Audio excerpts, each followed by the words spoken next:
Здравствуйте.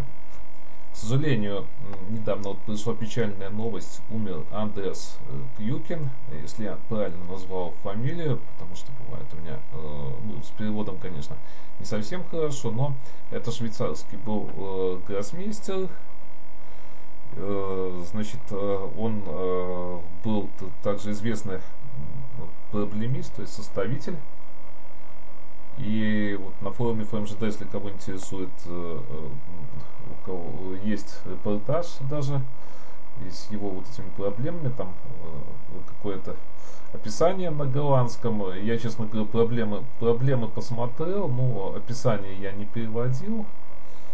Ну, то есть кому-то может быть интересно это тоже.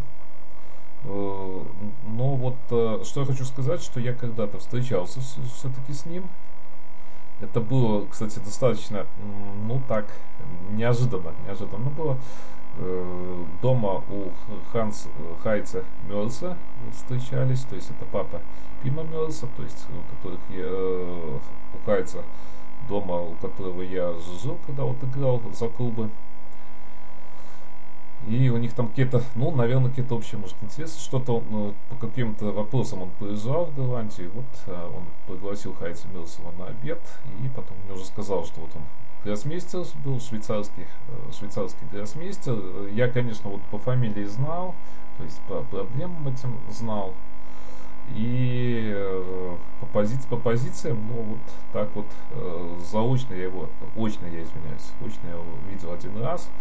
Конечно, я сегодня покажу то есть не какие-то его составленные, то есть покажу не с точки зрения его составителя, а с точки зрения как играющего гроссмейстера. Давайте я так скажу. И вот интересная, у него очень интересная партия была с Андреасом Андрейко. Андреас Андрейко играл белыми. Андреас Кьюкин. Это сахарный турнир тоже 1969 года был. И вот сразу спасибо турной базы, спасибо вот кто-то вот именно или как-то набрал статью Тона Сейбранса.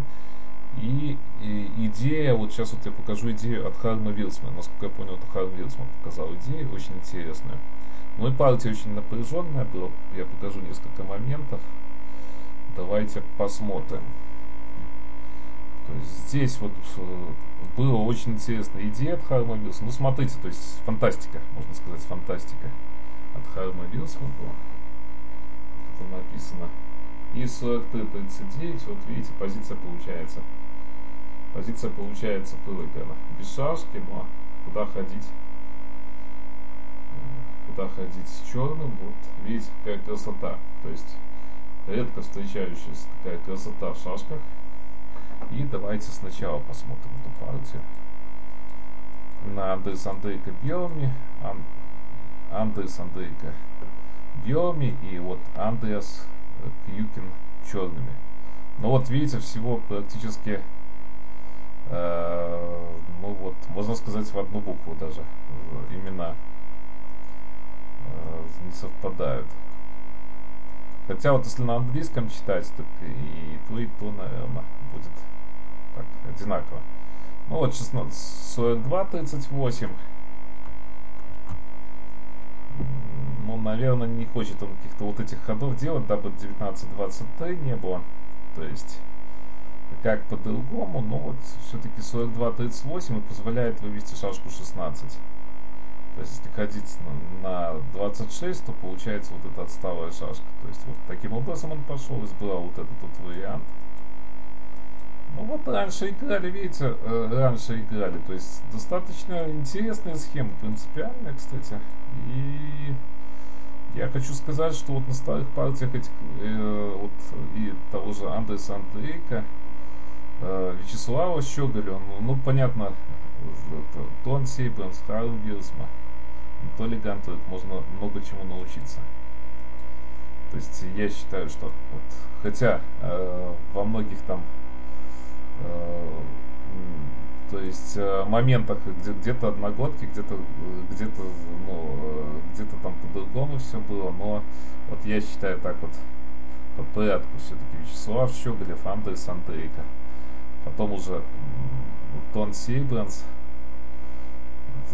Анатолий Гантвер, Харм Вилсман, ну вот так вот где-то распределялись вот эти вот моменты именно с позиционной игрой. Так, 33-28, ну вот видите, Андрейко получает слабость, в принципе, ну вот 21-26 фиксирует, 44-40. Ну вот выдвигается все, то есть здесь, в принципе, даже, ну, наверное, комментировать нечего практически. Ну вот видите, черные готовы, вот то, что мы сейчас называем каноном тяжело, то есть готовы к этим позициям абсолютно, то есть без проблем играют эти позиции, то есть играли вот эти вот позиции, как я уже говорил, давно и достаточно успешно. 16, видите, достаточно грамотно играет, то есть подхватывает тоже позицию, то есть, ну, не дает практически, не дает здесь развернуться, можно сказать, черным, ой, белым, я извиняюсь. Ну вот, смотрите, достаточно грамотный ход, кстати, вот партия такая, ну, достаточно полезная. То есть идея такая, если в классику сейчас ходить, то видите, как здесь, как менять здесь, какие тут будут размены. 43, 7. И вот видите, классика то не очень хорошая. Сейчас у белых. Единственное, что вот надо выходить здесь, как и выходит Андрес Андрейко 39, здесь уже надо моменты вот эти смотреть. То есть здесь грозит вот эта вот комбинация. То есть давайте я на 50 покажу. То есть бомба грозит. Куда здесь? Ну давайте сюда побью. Вот это вот бомба грозит. То есть лишняя шашка у черных получается. То есть здесь надо уходить от этой бомбы. Но вот видите, как 23-29. Но здесь вот я хочу отметить тоже, Андрес Андрейко, видите, достаточно интересно пошел. Давайте я даже 50-44 ставлю восклицательный знак. Я, кстати, полностью не смотрел, честно скажу, партию сначала. То есть вот Миттельшпиль в середине смотрел только. То есть здесь нельзя, вот видите, какой грамотный ход. 50-44 в классике, кажется. Как это в классике? Вот 50-44, это Андрес Андрейко ходил. То есть так нельзя. А это основной ход, то есть выход это основной ход, в принципе, так. Я уже не то поставил, чуть-чуть надо вопросик поставить, конечно. То есть вот, из-за этого, то есть поставил такую идею. Ну, Андрес Андрейко, понятно, что он, то есть, ну, тоже очень, ну, не тоже очень, наверное, не прав, ну, гениальный просто шашлык был, естественно. Вот 50-44. Я просто вот увидел, тоже восторгаюсь, конечно. Хотя смотрим вроде бы Андреса Пьюкина партию, но вот играет он с Андресом Андрейко, в принципе. 28, ну вот, взаимная здесь. Взаимный гистем. 39. Ну вот здесь вот уже ошибки начались, наверное. Почему, наверное? Потому что тут, ну, были еще моменты. Может, наверное, я сказал, ну вот чисто, может, ради психологии. 23-28 вот этот вот вариант был. Я вам еще один момент вот скажу, почему, наверное. Потому что, видите, здесь позиция все-таки, конечно, ну, неприятная у черных. Ничью-то, наверное, все-таки сделают они, но ее надо делать. Потому что, видите, фиксация вот этих шашек в открытой позиции, то есть проблемы есть. Хотя вроде бы с темпами здесь практически поровну, но даже у черных больше, но вот эта вот шашка съедает все темпа, поэтому позиция такая. Так, 6-11, вот здесь вот 23-28, может... Тоже был ход, то есть 6-11, вот этих два хода с той точки зрения, что форсировать, вот как-то форсировать более простую позицию надо было вот этими ходами. Ну вот видите, тоже 50-44, вот Андрес Андрейко вот этим ходом переиграл. Конечно, надо 8 здесь смотреть, я не смотрел, честно скажу. И так далее, потому что позиция, видите, очень нехорошая. Но вот он чисто даже психологически вот этим ходом, наверное, чуть-чуть переиграл Андерса Кьюкина. То есть, да, я здесь просто думаю над другими ходами, поэтому у меня тут заминка такая. Что-то мне тут показалось. 39-34. То есть идея такая, что вот Андерс, я вот похвалю еще Андерса Андрейка, неожиданные ходы вот делал, и они очень неприятные. И в психологическом отношении, ну вот очень многое психология, то есть состояние, можно сказать, какое-то, ну, нервной системы тут зависит от состояния нервной системы, от состояния о чем ты думаешь вот в этот момент. То есть здесь моментов, конечно, много. Т8. Ну вот опять вот этот вот был вариант, но здесь надо шашку отдавать. Вот здесь вот, кстати, я смотрел, не все так просто. Я здесь вот ни в коем случае Т8, то есть не говорю, что плохой, хотя он, вот получается, что проигранный ход, вот скорее всего, надо было, если бы они видели эту жертву, которую показал, вот, которую заметил потом Харн Вилсма, то надо было, наверное, так играть вот эту позицию. Я не знаю, честно говоря, шашка лишняя, но вот здесь все-таки вот эта вот группировка стоит, видите, зона связки 5 шашек, а здесь 4 шашки, поэтому это я, нет, это уже отдавать почему-то начал.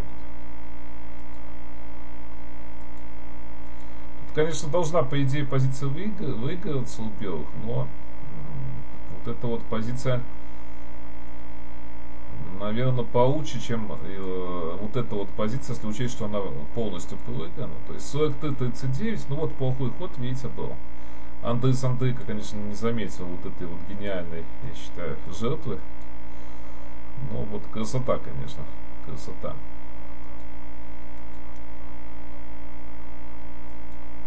Ну вот здесь вот если так, то вот так ходит и так далее. То есть вот эти варианты. Но я хочу еще раз сказать спасибо Тону Сейбрансу. В основном я тут взял, конечно, из его публикаций комментарии. Поэтому большое спасибо. 23-28. Кое-что тут я тоже сам посмотрел. Но в основном с публикацией Сейбранса. Так, на 41 вот побили, это в партии было. Ну, на 43 бить тоже вот это вот все. То есть бесполезно, потому что вот этот ход есть. То есть отыгрывается шашка и так далее. Так, 36-31. Ну вот видите, какая острая партия была. 12-17. Был еще ход, конечно, и вот этот вот. Но надо еще предварительно отдавать 36. Ну, наверное, не хотели эту позицию играть. Сразу 29. И вот начали играть эту позицию.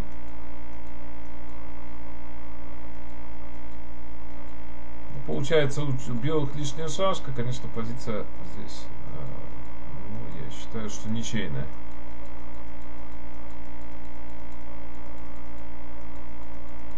Вот он успевает напасть. Ну вот я просто показал. То есть, кого интересует, конечно, можете посмотреть. Можете его разыграть с программой. Ну вот очень интересная партия Андерса Кьюкина. То есть он не только, то есть очень известный проблемист был, но вот он и швейцарский гроссмейстер. Достаточно сильно играл. Я вот посмотрел пару партий, очень сильная партия у него есть. То есть есть на что посмотреть. Ну и все-таки я бы сказал, ну, неожиданно вот, что гроссмейстер со Швейцарией у меня для меня откровение вот было, что он все-таки Швейцарий и стал гроссмейстером. Ну, тоже все очень интересно, конечно. Итак, до новых встреч.